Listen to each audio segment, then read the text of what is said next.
Electric current को आसान भाषा में समझते हैं। ये होता क्या है, इसका डेफिनेशन कहता है रेट ऑफ चार्ज फ्लो। ये क्या होता है, इसको हम सर्किट से समझते हैं। एक सर्किट बनाते हैं,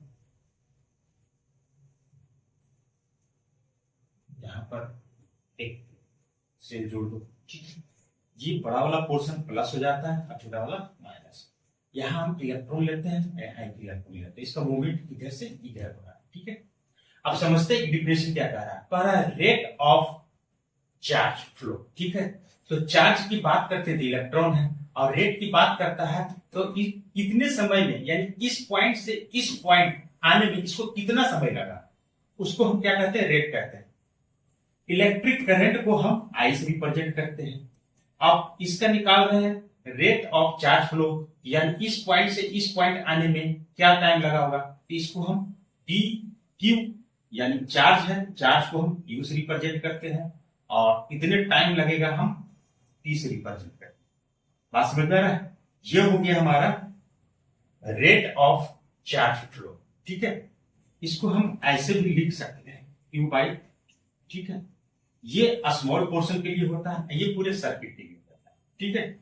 अब यहां पर बात करता है कि क्यू क्या है, तो क्यू इक्वल टू हो जाता है नंबर ऑफ इलेक्ट्रॉन, और इलेक्ट्रॉन का चार्ज कितना है, तो ये हो जाता है। समझ गए ना, इसमें प्लस और माइनस भी लगा सकते हो।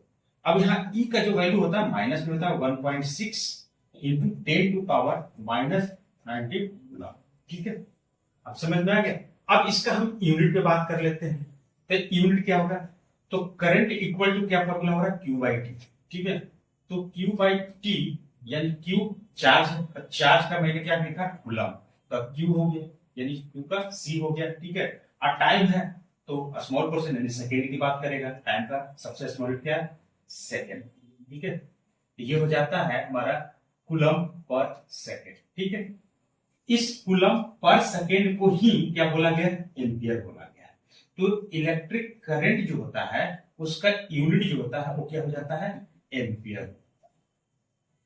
समझ में आ रहा है।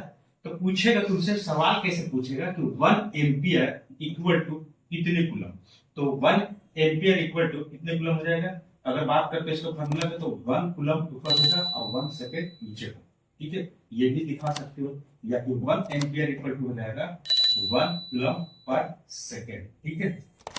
ये आपस में इक्वल हो जाता है। ये सब सारी बात ऑब्जेक्टिव में पूछ लेता है। उम्मीद है कि समझ में आ गया होगा।